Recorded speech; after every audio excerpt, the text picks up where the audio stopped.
శ్రీరామం శ్రీరామం. రామ మందిరం ఓపెన్ అవ్వబోతుంది అయోధ్యలో ఈ 22nd జనవరి 22nd. చాలామందికి ఒక్కసారైనా అయోధ్యకి వెళ్ళొస్తే బాగుండే అనుకుంటారు. చాలామందికి ఆ కోరిక తీరదు. కానీ ఇప్పుడు జరుగుతున్న ఈ ప్రత్యక్షంగా చూడాలి, ఈ రామ మందిరం ఓపెనింగ్ ఏదైతే ఉందో అది ప్రత్యక్షంగా చూడాలని చాలామందికి ఉంటుంది. ఆ ప్రత్యక్షంగా చూపించే డిపార్ట్మెంట్ ఏదైతే ఉందో వారి దగ్గర ఇప్పుడు మనం ఉన్నాం. రవి గారి వాళ్ళ మనతో ఉన్నారు. ఆయన అడిగి పూర్తి డీటెయిల్స్ తెలుసుకుందాం. జై శ్రీరామ్. జై శ్రీరామ్ అండి. ఎలా ఉన్నారు? బాగున్నారు. మీరు ఎక్కడండి? నేను హైదరాబాద్ నుంచి. సో నేను చెప్పినట్టు చాలా మందికి అయోధ్యకి ఒక్కసారైనా రావాలి అనుకుంటారు. కానీ ఈ గుడి ఏదైతే ఓపెనింగ్ ఉందో ఎన్నో సంవత్సరాలుగా ఎదురు చూస్తున్న రామ మందిరం ఇది. దీనికైతే జనాలు తండోపతండాలుగా వస్తారు, కొంతమంది రాలేకుండా పోయే ఛాన్సెస్ ఉంటాయి. సో వాళ్ళ కోసం ప్రత్యక్షంగా మీరు లైవ్ అయితే ఇవ్వబోతున్నారు. ఒక్కసారి ఆ రోజు ఎలా ఉండబోతుంది, లైవ్ ఎక్కడ చూడొచ్చు జనాలు, ఒక దాని గురించి అప్డేట్స్. ఆ రోజు లైవ్ లోపల గుడి లోపల అయ్యే ప్రోగ్రామ్ అంతా live Doordarshan ANI main feed ఉంటుందండి. అక్కడ నుంచి తీసుకొని మేము ట్రస్ట్ మా యూట్యూబ్లో కూడా లైవ్ పెడతాము. అది కాకుండా మీకు యూట్యూబ్ ఛానల్ నేమ్ శ్రీరామ్ జన్మభూమి తీర్థక్షేత్ర, ఇది trust name. So YouTube name కూడా అదే దాంతో ఉంది. అది కాకుండా మీకు టెంపుల్ లోపల కాకుండా బయట అయోధ్యలో ఎలా ఉంది, అసలు అట్మాస్ఫియర్ ఎట్లా ఉంది, ఇక్కడ ఆ జోష్ ఎలా ఉంది బయట అనేది కూడా మా యూట్యూబ్లో వస్తూ ఉంటుంది. మీకు ఏఎన్ఐ దూరదర్శన్లో ఓన్లీ లోపలదే ఉంటుంది, మాత్రం బయట కవరేజ్ కూడా ఇస్తారు. బట్ ఎన్ని లక్షల మందిని ఎక్స్పెక్ట్ చేస్తున్నారు ఆ రోజు జనం? ఆ రోజు మేమైతే కనీసం ఒక 5 లక్షల మంది ఉంటారు అని అనుకుంటున్నాం బయట నుంచి. కానీ దాని తర్వాత ఎవ్రీడే 3 లక్షల మంది వరకు వస్తారు. 22nd తర్వాత ఎవ్రీడే 3 లక్షల మంది మేము ఎక్స్పెక్ట్. శ్రీరామం శ్రీరామం శ్రీరామం.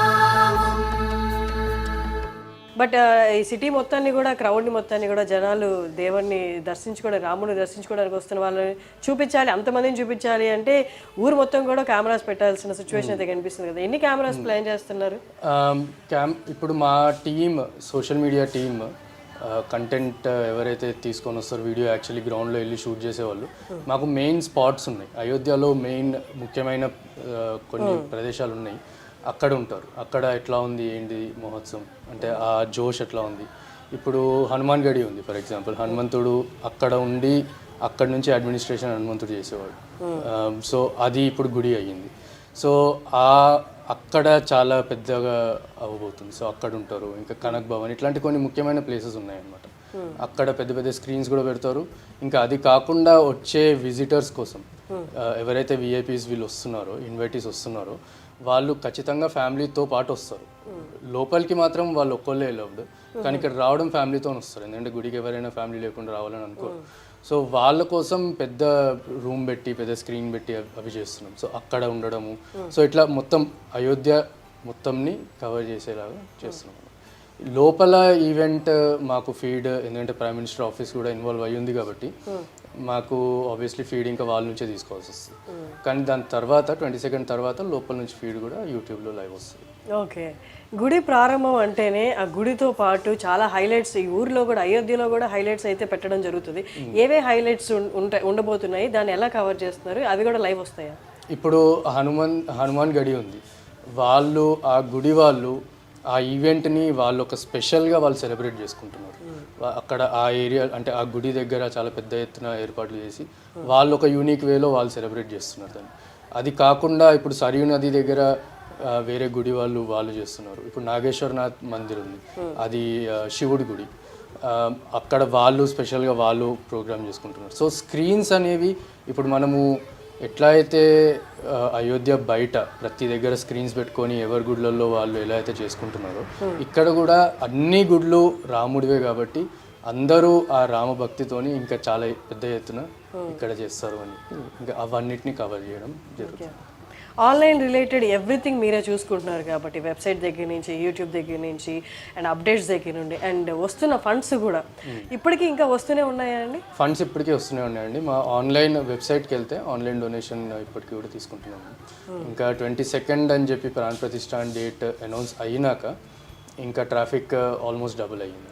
ఓకే, ఇంకా డబుల్ అయింది. డబుల్ అయింది. మా వెబ్సైట్ ట్రాఫిక్ అయితే డబుల్ అయింది. ఓకే, ఎక్కడెక్కడి నుంచి వస్తున్నాయి కూడా మీకు ఇన్ఫర్మేషన్ ఉంటుంది కదా ఫండ్స్? ఉంటుంది ఎక్కువ మటుకు. ఇప్పుడు మాకు ఆన్లైన్ డొనేషన్స్, ఇప్పుడు 2 types ఆఫ్ డొనేషన్స్ ఉంటాయండి. ఇప్పుడు బ్యాంక్కి వెళ్ళి చేసేవాళ్ళు ఉంటారు. Maximum with in the country అయితే బ్యాంక్కి వెళ్ళి చేసేవాళ్ళు ఎక్కువ మంది ఉన్నారు. మాకు బయట నుంచి అయితే ఆన్లైన్ డొనేషన్స్ వస్తాయి. సో మాకు ఆన్లైన్ అయితే మాకు డేటా ఉంటుంది, కానీ ఆ బ్యాంక్ డేటా అదంతా మా దగ్గర ఇప్పుడు లేదు ప్రస్తుతం. ఓకే, ఆన్లైన్ నుంచి మనకి ఆన్లైన్ నుంచి మ్యాక్సిమం US, UK, ఇంకా దుబాయ్ నుంచి మ్యాక్సిమం వస్తుంది. ఓకే, ఇప్పుడు దాకా ఎంత కలెక్ట్ అయిందో అది చెప్పగలరా? ఫిగర్ చెప్పొచ్చు అంటే స్టార్టింగ్ ఫిగర్ ఎగ్జాక్ట్గా ట్రస్ట్ రిలీజ్ చేయలేదు, చేయదలుచుకోలేదు కూడా. ఎందుకంటే ఇక్కడ ఇంటర్నల్ ఆడిటర్స్ ఉన్నారు, ఎక్స్టర్నల్ ఆడిటర్స్ ఉన్నారు. ఇక్కడ అంటే everything is transparent over here. We don't want to give out the number and for what ever reasons. కానీ రఫ్ అయితే అప్పుడు అభియాన్ అయినప్పుడు 3,000 to 3,500 crores వచ్చింది. దాని తర్వాత ఇంకో 1,500 crores వరకు ఇంకా ఎక్స్ట్రా అదనంగా కూడా వచ్చింది. ఇప్పుడు కూడా ఇంకా వస్తున్నాయి. మేము చూసాము, మేము తిరిగినంత వరకు మేము చాలా చూసాము. కొన్ని స్టేట్స్ నుండి ఆ స్టేట్లో ఏదైతే ఫేమస్, ఫర్ ఎగ్జాంపుల్ అస్సాం తీసుకుంటే టీ ఆకులు ఫేమస్ కాబట్టి కొన్ని టన్ టీ ఆకులు పంపించడము, అలాగే వేరే కంట్రీస్లో నుంచి ప్యూర్ గీ పంపించడము, టన్స్లో పంపించడము. అలాగే ఇంకేదైనా మిమ్మల్ని అబ్బురపరిచేలాగా, ఇంత భక్తి ఉందా జనాల్లో అనిపించేలాగా? కంబోడియా నుంచి పసుపు వచ్చిందండి, చాలా ప్యూర్ పసుపు. మేము ఇక్కడ నుంచి ఆ పసుపు అక్కడ అంత దూరంలో ఉన్నా కూడా స్మెల్ అక్కడ నుంచి ఇక్కడ వరకు స్మెల్, ఆ సుగంధం అనేది వస్తుంది. సో కంబోడియా నుంచి. థాయిలాండ్లో ఒక అయోధ్య ఉంది, అంటే ఇక్కడ అయోధ్య పైన అప్పుడు వాళ్ళ రాజులు పెట్టుకున్నారు అయోధ్య అని పేరు. దానికి ఇప్పుడు కూడా ఆ రాజు పేరు రామ అన్నమాట. సో రామ 1, రామ 2 అది పరంపర కొనసాగుతూ ఉంది. ఇప్పుడు రామ 10 ఉన్నారు అక్కడ. అయినా కూడా అక్కడ నుంచి చాలా ఎత్తున అన్ని ఇక్కడ కావాల్సిన పూజకు కావాల్సిన సామాగ్రి అంతా కూడా పంపించినారు అనమాట మన థాయిలాండ్ నుంచి. సో అట్లా వేరే వేరే దేశాల నుంచి, వియట్నాం నుంచి వచ్చింది, తైవాన్ నుంచి వస్తుంది. సో చాలా నేపాల్ నుంచి అయితే మొత్తం వాళ్ళందరూ జనక్పూరి నుంచి సీతామాత ప్రదేశం నుంచి మేయర్తో పాటు మొత్తం అందరు వచ్చినారు. అవన్నీ తీసుకొని వచ్చినారు. ఇంకా అది కాకుండా వేరే వేరే నదుల నుంచి నీళ్లు పంపిస్తున్నారు, జలం పంపిస్తున్నారు అభిషేకంకి వాడడానికి. సో అన్ని నదుల నుంచి, వరల్డ్ వైడ్ నదుల నుంచి మనకి వస్తున్నాయి అన్నమాట. సో అవన్నిటితోని రాముడికి ఆ రోజు అభిషేకం చేస్తారు. ఎన్ని గంటలకు స్టార్ట్ అవబోతుంది? 22nd ఎన్ని గంటలు ఉండబోతుంది? 22nd 10 గంటలకి స్టార్ట్ అవుతుంది. ఉండడము సాయంత్రం 4-5 వరకు ఉంటుంది. అక్కడ లోపల 6కి అయిపోతుంది మొత్తం, కానీ ప్రసారం మాత్రం 4కి అట్లా క్లోజ్ అవుతుంది.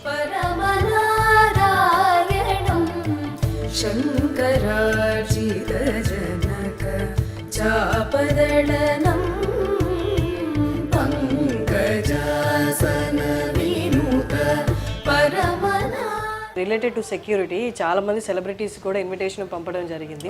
వాళ్ళందరికీ సెక్యూరిటీ అనేది మీ వైపు నుంచి ఏమైనా కవరింగ్ ఉంటుందా? ఎలాంటి సెక్యూరిటీ ఉండబోతుంది? ట్రస్ట్ నుంచి ఏం సెక్యూరిటీ స్పెషల్గా అయితే ఏమి ఉండదు. అంటే trust obviously different from government body. వాళ్ళకి ఏ ప్రొటెక్షన్ అయితే ఉందో, అంటే ఇప్పుడు ఫర్ ఎగ్జాంపుల్ ఎవరైనా చీఫ్ మినిస్టర్ వస్తున్నారు, వాళ్ళకి Z సెక్యూరిటీయో ఎక్స్ సెక్యూరిటీయో ఉంటుంది. సో వాళ్ళ సెక్యూరిటీ పరంగా గవర్నమెంట్ దాన్ని చేస్తుంది. ట్రస్ట్కి దాంతో ఇంకేం సంబంధం. ఓకే, ఇక్కడ జనాలు, ఇక్కడ అయోధ్యలో ఉంటున్న జనాలు ఇక్కడ రాబోతున్న రద్దీని, భక్తులను చూసి వాళ్ళు ముందుగా ఏమైనా చెప్తున్నారా? వాళ్ళకి ఏమైనా ఇబ్బంది కలుగుతుందేమో, అంటే తండోపతండాలుగా వస్తారు, అసలు నిలబడే చోటు కూడా ఉండకపోవచ్చు అని చెప్తున్నారు. ఇక్కడ ఉన్న అయోధ్య ప్రజలు ఏమంటున్నారు? అయోధ్య ప్రజలు అయితే చాలా ఎక్సైటెడ్ ఉన్నారండి. ఇంకా వాళ్ళు ఏమంటారు, వాళ్ళు రాముడు వస్తున్నాడు అంటే వాళ్ళకి ఇంకా అంతకంటే సంతోషం ఏముండదు కదా. బయట నుంచి వచ్చే వాళ్ళకి డెఫినెట్లీ ఇక్కడ ఉండడానికి అకామిడేషన్ అయితే చాలా కష్టమవుతుంది. అది కాకుండా వాళ్ళ కోసం పోలీస్ ఒక 8,000 to 10,000 పోలీస్ స్టాఫ్ వస్తున్నారు వాళ్ళు ఉండడానికి. ఇంకొక చిన్న ఇవ్వాలే ఒక చిన్న ఇష్యూ మాకు వచ్చింది, అది చూస్తున్నారు, ట్రస్టీస్ చూస్తున్నారు. రిలేటెడ్ టు అదే ఇదంతా logistics. Around 50 to 80 chartered flights వస్తున్నాయి ఆ రోజు. అంటే ఇప్పటి వరకు మాకు వచ్చిన number around 80. So chartered flights. ఇప్పుడు అయోధ్య చాలా చిన్న ఎయిర్పోర్ట్, అది కూడా ఇప్పుడు మొన్న అయ్యింది. సో అన్ని చార్టెడ్ ఫ్లైట్స్ ఇక్కడికి వస్తే వీటిని ఎక్కడ డాక్ చేస్తాము, వీటిని ఎక్కడ ఉంచుతాము అనేది అదొక సమస్య. సో ఇట్లాంటి ముందు ఎక్స్పెక్ట్ చేయనివి అన్నీ ఆబ్వియస్లీ ఇంకా వస్తున్నాయి. సో ఇంకా దాన్ని అట్లా రిజాల్వ్ చేసుకుంటుంది. రామం దేవదేవం భజే దివ్య ప్రభవం రావణాసురవైరి ప్రణవం. మీకు పర్సనల్గా ఎలా ఉంది? చాలామంది అనుకుంటారు ఇక్కడికి వచ్చి ఉండాలి అన్నది. మీరు ఎన్ని నెలలుగా ఉంటున్నారు ఇక్కడ? ఇక్కడ ఆల్మోస్ట్ 1 year అవుతుంది. 1 year అవుతుంది. పర్సనల్గా చాలా సాటిస్ఫైయింగ్ ఉంటుందండి. అంటే ఎవ్రీ చిన్న ఇప్పుడు ఫర్ ఎగ్జాంపుల్ ఇన్విటేషన్స్ అందరికి వెళ్ళినాయి, మీకు ఆన్లైన్లో చూస్తుంటారు ఇన్విటేషన్ అవన్నీ. అదంతా డిజైన్ ఇక్కడ అయ్యింది. అదంతా డిజైన్ మేము ఉండి మా టీమ్ మేమందరం ఇన్వాల్వ్ అయ్యి చేసింది. ఇప్పుడు ఏదైతే ఇన్విటేషన్ మనకు కనిపిస్తుందో అది డిజైన్ చేసింది అంతా ఇక్కడ అయ్యింది. ఓకే. సో ఇదే కంపెనీ. అంటే మీరు కీ రోలా అందులో డిజైన్? ఆబ్వియస్లీ ఇప్పుడు మా గ్రాఫిక్ డిజైనర్ ఉన్నాడు. గ్రాఫిక్ డిజైనర్ ఆబ్వియస్లీ వాళ్ళని లీడ్ చేసేది నేను కాబట్టి. సో ఆన్లైన్లో ఆ ఫొటోస్ ట్విట్టర్లో కానీ ఇన్స్టాగ్రామ్ ఫొటోస్ పెట్టినప్పుడు వాళ్ళందరూ ఎంతో గొప్పగా దాని గురించి చెప్పి మాకు ఇట్లా ఇన్విటేషన్ వచ్చిందని చెప్పి వాళ్ళు ఎంత గొప్పగా ఫీల్ అవుతున్నారో దాని వెనకాల ఉన్నది మనము అని చెప్పి అదొక వేరే సాటిస్ఫాక్షన్, ఇంకా అది వేరే.